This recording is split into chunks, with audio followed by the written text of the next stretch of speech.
every year, the Met Gala always draws all the top celebrities, and usually in some quite zany, allegedly fashionable outfits.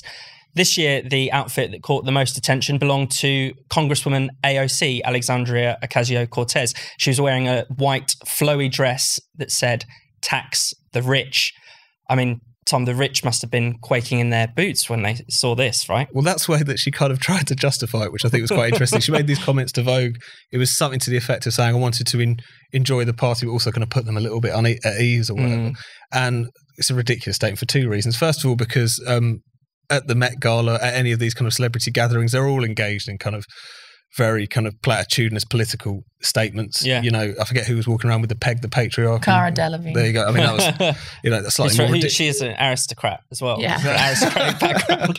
Slightly more ridiculous example, but nevertheless, they're very comfortable with this. They've also probably got tax affairs such that they wouldn't be touched by a high marginal tax rate in the US or anywhere else. Allegedly. At least some of them. But it's also interesting because it's a fundamentally unradical proposition in the first place. Just talking about like, well, you should pay your taxes. It's important, but it's not the be all and end all. The fact that she's held up as America's great radical political figure for making a statement like that is interesting. But it's also the fact that again, this is not a kind of dangerous message. It's just something which can be easily, it's a kind of form of faux anti-capitalism that can just be so easily absorbed and consumed as pop culture and as by the kind of celebrity elite, if you like. You know, America's, think of Tom Wolfe and Radical Chic, the kind of about high society cocktail parties in support of the Black Panthers and all the rest of it, and how you have the kind of American elite using radical politics as a kind of fashion accessory. Like this is almost like a much more degraded form of that, because you have AOC, a much more less radical proposition to begin with, who is literally wearing her politics as a fashion accessory. So it's even more degraded, it's even more kind of hollow. And I think whilst people are trying to lend some significance to this, trying to suggest that this was actually a great stand, it just speaks to how unthreatening that form of kind of faux left, but also quite identitarian, allegedly democratic socialist politics in the US is, and how easily it can sit amongst the mega rich and the celebrities. So it's really not a threat to any of those people in any way, shape or form. I mean, already, I suppose this is just the biggest indication of that, because the way that AOC was already embraced by Vogue and the like, was a good indication that her politics were fundamentally not very threatening. Ella? Yeah, well, there's this weird sort of disconnect, or maybe it's not a disconnect. I think it is AOC's politics that she thinks this is the realm in which change happens.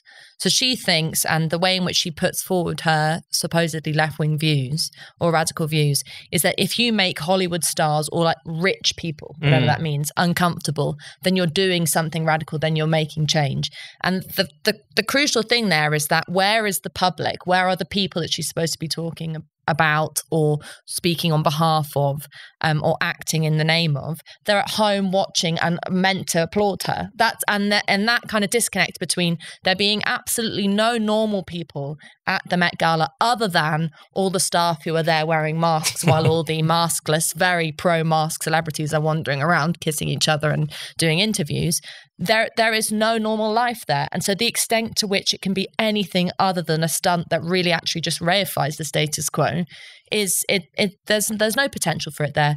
I mean, Tom's point about it being a fashion accessory, I mean, we've seen and we've covered it on Spiked for many years now, that the political statement has become the clutch bag of the award ceremony. Yeah. I mean, right back in the kind of, I was thinking back through all the different expressions there have been, and I remembered the Time's Up pins from 2018, which is a perfect example. I mean, it was a bit like the world is on fire from Extinction Rebellion. It was like Time's Up for the women's movement, something has to be done, and then the pins get thrown in with the suit back to the dry cleaner and no one remembers anything about it. There's a real disposable nature to these political statements. I'm sure that Alexandria Ocasio-Cortez will dine out on this on Instagram for about a week, but then what will happen? And actually, it's tax. Who is interested in tax, really, in the grand scheme of radical politics? I mean, Jesus. The whole thing is a kind of shows what a pantomime so much of the Democrats' radicalism is, and how depressing it is actually for ordinary people watching it, who most of us just want to see some pretty gowns. That's what the Met Gala is about. It's about costume, and we're not particularly interested in having lame political messages shoved down our throats. Tax bureaucrats of the world unite.